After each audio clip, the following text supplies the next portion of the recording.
Hello යාළුවනේ. ඉතින් කොහොමද ඔයාලට? අද මම ඔයාලත් එක්ක ෂෙයා කරන්න යන්නේ මේ පාර වෙසක් එකට මම වෙසක් කෝඩුවක් හදන වීඩියෝ එක. ඇත්තටම මේ වීඩියෝ එක මගේ අනිත් වීඩියෝ වලට වඩා ටිකක් වෙනස් වීඩියෝ එකක්. වෙසක් කාලේට කෝඩු හදන එක කියන්නේ පොඩි කාලේ ඉඳන්ම අපි හැමෝටම තියෙන ලස්සන මෙමරි එකක්. ඉතින් මම මේ පාර පොඩ්ඩක් වෙනස් විදියකට තමයි වෙසක් කෝඩුව හදන්නේ. ඒ වගේම easy materials ටිකක් use කරලා තමයි කෝඩුව හදන්නේ. අපි හැමෝම වෙසක් කෝඩුවක් හදන්න use කරන්නේ උණ බටනේ. ඒත් ඉතින් අපිට මෙහි උණ බට use කරලා හදන්න පොඩ්ඩක් අමාරු නිසා මම හිතුවා chopstick use කරලා වෙසක් කෝඩුව හදාගන්නවා කියලා. මොකද ඒක පාසු සහ හරි මඩු වියදමකින් කරගන්න පුළුවන්. ඉතින් මම මුලින්ම යන්නේ UNFIA shop එකකට. ඇත්තටම මේ shop වල තියෙන item use කරලා creative විදියට ඕනම දෙයක් කරන්න පුළුවන්. මම කලින් UNFIA shop එකක වීඩියෝ එකක් දාලා තියෙනවා. ඉතින් ඒ වීඩියෝ එක කාඩ් එකට ඇඩ් කරලා තියන්නම්. ඒකත් බලන්න කියලා මතක් කරනවා. ඉතින් මම වෙසක් කෝඩුව හදන්න ඕන කරන හැමදේම වගේ ගන්න මෙතනින්. මුලින්ම කෝඩුව හදාගන්න chopstick පැකට් එකක් අරගත්තා. ඒ වගේම රබර් බෑන්ඩ්, A4 කොළ, ගම්, ඩබල් ටේප්, කෝඩුවේ රැලි දාන්න ඕන කරන දේවලුත් අරගෙන වෙසක් කෝඩුව හදන්නයි යන්නේ.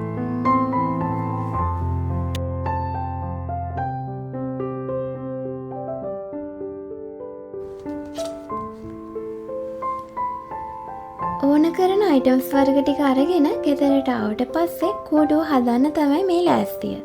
හැබැයි ඉතින් අපේ තියෙන කාර්යබහුල ජීවිතයත් එක්ක එක දවසින් කෝඩුවේ හැමදේම කරලා ඉවරයක් කරගන්න බැරි වෙන නිසා දවස් දෙකකින් වැඩේ ඉවර කරන බලාපොරොත්තුෙන් තමයි වැඩේ පටන් ගන්නෙ.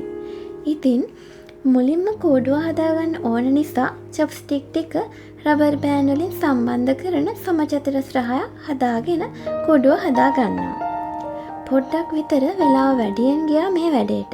මොකද මේ විදි අයිටම්ස් වලින් හදන පළවෙනි වෙසක් කෝඩුවනේ. රබර් බෑන්ඩ් වලින් සම්බන්ධ කරන්න ගිහින් මිස්ටේක් නිසා වෙලාව ටිකක් වැඩියෙන් ගියා.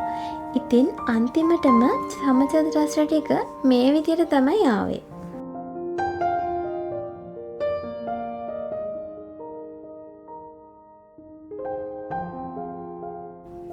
හරි, ඊළඟට තියෙන්නේ මේ ටික එකට සම්බන්ධ කරන වෙසක් කෝඩුව හදාගන්න. මේ වැඩේට නම් ලොකු වෙලාවක් යන්නේ නැහැ. ඉතින් කෝඩුව හදාගෙන ඉවරුනහම මේ විදියට තමයි අන්තිමටම තියෙන්නේ. ඉතින් ඔන්න ඊළඟට තමයි ලස්සනම දේ පටන් ගන්නෙ. මම වෙසක් කෝඩුව අලවන්න use කරේ A4 කොළ. මොකද මට වෙසක් කොළ හොයාගන්න බැරි වුණා. ඉතින් A4 කොළ පාට වර්ග දෙකකින් අරගෙන ආවා. නිල් පාට සහ රෝස පාට විදියට තමයි මම A4 කොළ අරගත්තේ. රෝස පාට A4 කොළ වලින් කොටු ටික අලවගෙන අනිත් පැත්ත නිල් පාටින් අලව ගන්නවා. වෙසක් කෝඩුවේ භාගයක් අලවගෙන ඉතිරි ටික මම දෙවෙනි දවසේ ඉඳලා අලවන්න පටන් ගත්තා. ඉතින් දෙවෙනි දවසේ වැඩි වෙලාවක් යන්නේ නැතිව මම මගේ වෙසක් කෝඩුව අලවලා ඉවර කරගත්තා. දැන් ඉතින් අපි මේක තව ටිකක් හැඩ කරගන්නවා. ඒකට සුදු A4 කොළ තීරු වලට කපාගෙන ඒවා එක හැඩයකට කපා ගන්නවා.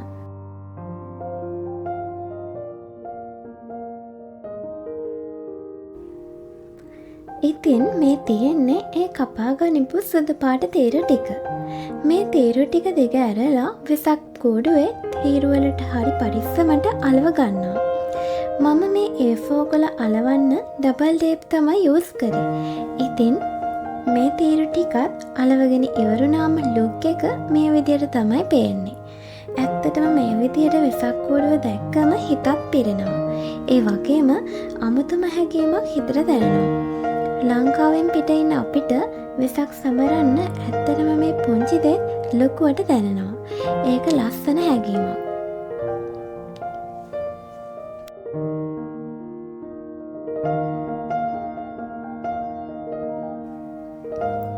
වෙසක් කෝඩුවේ හැමදේම කරලා ඉවරුනාට පස්සේ කෝඩුවට රැලි දාන්න තමයි දැන් මේ හදන්නේ.